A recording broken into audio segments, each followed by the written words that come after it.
And we welcome on one of our favorites, Kasey Hudson, to break down what we have in both of these conference final series and the chase for the cup still ongoing. Kasey, thank you so much for taking the time to join us here on the Early Line. Oh my gosh, of course. I hope I'm your favorite because of the Lightning merch that I'm still supposed to send to the parody. So. Where is it? You got it, Donnie? I didn't get it. I told you guys, it's en route, but it's got to go through a few places first because it's going to be so special. Okay. Mm-hmm. I'll keep an eye out. I'll keep an eye out. Even though the Bolts are done, I will keep an eye out. But one Florida team is not, Kasey. That is the Panthers. Game number 1 tonight of the Eastern Conference Finals inside MSG. It's an even pick'em right now on the money line. Florida minus 110 the price, minus 110 on the other side for New York. Will the game be as tightly contested, Kasey, as that even dead pick'em on the money line suggests? Yeah, I think this one's going to be truly neck and neck. You're looking at two teams that match up extraordinarily well. They're both also big second period teams, something to keep an eye on. But where the Rangers kind of pick up a bigger momentum swing is their ability to close out in the third period. Also, when you're talking about a game of inches and seconds, they're 2-1 when trailing after 40 minutes of play, which is tremendous. We've seen them bounce back into tight games quite a bit. So this is a game that can go into overtime in the opening night because of how well these two teams play and battle it out. I love the over 3.5 alt total here just because you don't really know where this game's going to go and how many goals can rack up in that third period. But defensively, both of these teams are tough. Offensively, both of these teams are tough. Schematically, they can serve up different looks. So this is going to be a great series. It is going to be a great series. As we take a look at some of these matchups in the series, great players on both sides, great goaltending on both sides. The money line, though, still has Florida at a minus 144 favorite to win this series despite being on the road. We've had a couple days to let this sink in here. Do we still agree, Kasey, the favorite team should be Florida, even though they don't have home ice advantage here? Yeah, because the scary part about Florida, and I think I said this last week with you guys, is that they are road warriors. So if anything, they're almost a little bit more lethal on the road than they are on their own home ice. And if this goes to 7 games, you're looking at them collecting a W in Madison Square Garden. Also, where they edge tremendously versus the New York Rangers is that they have the better defense here. They have the top defensive pairing. You've got some banged upness between Adam Fox and Lindgren, which can kind of pay a toll on them on home ice eventually. So I do see why the lines are favoring the Panthers here, because when it comes to overwhelming, overworking, and wearing out their opponent, the Panthers have been extremely consistent in those matters. Kasey, we've been giving out conference finals predictions on the ice the last few days, so now we get yours in the ECF. Who wins between Florida and New York, and in how many games? This is going to 7 games regardless, at least in my personal opinion. The Panthers are better on both ends of special teams, and plus they've got that pushback rally in the third period, statistically the better goaltender here, and they've got some X factors and playmakers. But the Panthers, they just have this ability to blend up more lines for momentum swings. Paul Maurice can create a variation of different lines and looks to compete against the New York Rangers. They have size on their second and fourth line. They have 2 shutdown lines in their first and fourth line. And again, to that defensive pairing, they can outwork and outmatch the New York Rangers' top defensive pairing.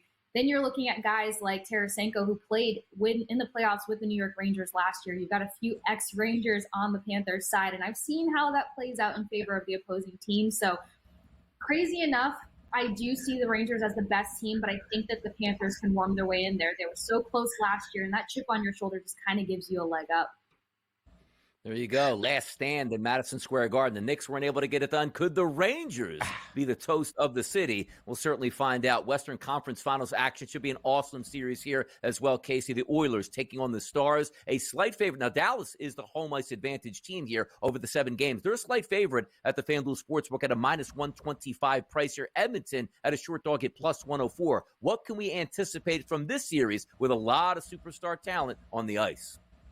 Oh, yeah, you're talking about another offensively high-powered matchup, but something that I can't look away from is the way that the Stars weathered an offensively high-powered team in the Avalanche. Not to mention is how their defense managed star players like McKinnon, Rantanen, and other guys that added and contributed such depth to the Avs scoring roster. They took away some of their key players, too, that were starting to get hot, like Miles Wood and Ross Colton. So to see how they manage that team, I can only imagine their game plan when it comes to attacking the Oilers. And their head coach has been in this position numerous times before, and I think that he's going to be able to coach his team to kind of overcome. My biggest thing always is how Ottinger performs between the pipes. He's been pretty inconsistent when it comes to this portion of the Stanley Cup playoffs, but he stood on his head pretty well versus the Avalanche. The Stars' edge in the better goaltender.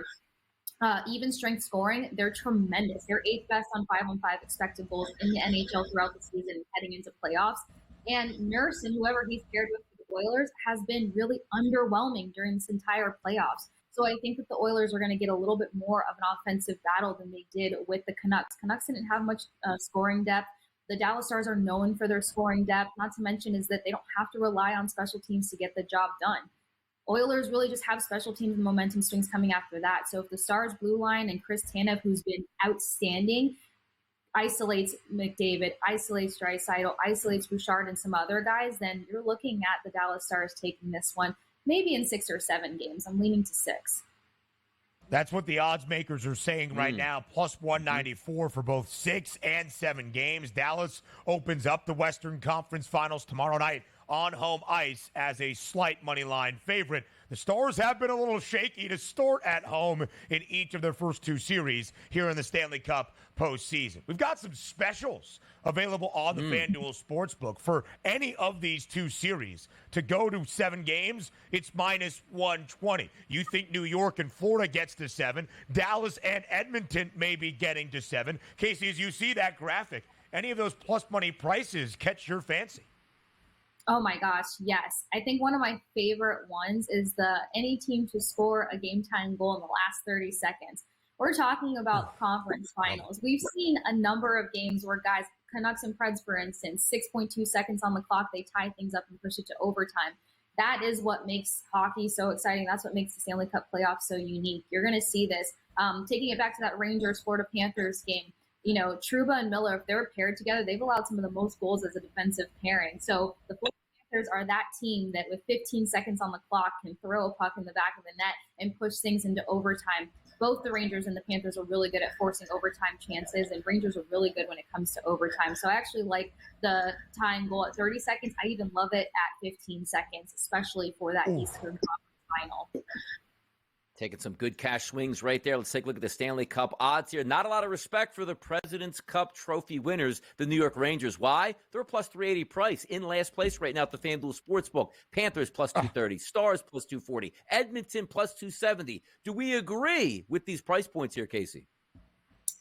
At this moment in time, yes. Again, I'm not taking away from how amazing the Rangers are and have been, but they're going to face a different battle with the Florida Panthers. They're bullies, and they play a really strong mental game as well, getting in your head, forcing mistakes. And while you don't want to put the Rangers on a lot of special team opportunities, the Florida Panthers can rise to the challenge in that sense. So I have Panthers Stars going to the end, and I like these totals. I just love that as we reach the conference finals round in the NHL's last 4 teams left standing, all 4 teams are separated by only $1.50 in the chase for Lord Stanley's Cup. It is one of the best postseasons in all of sports, and we are seeing that play out on the ice. Kasey Hudson, as always, we greatly appreciate the time on this Wednesday. I keep checking the mailbox each and every day for my Lightning sweater. I wonder when it's coming. I got it just for you. Don't forget the special touch. Maybe some signatures or something. Wow. I heard Donnie ordered a custom-made Mitchkoff jersey from the Flyers that's on his way to his house as well. He's so fired up. Kasey, as always, we appreciate the time.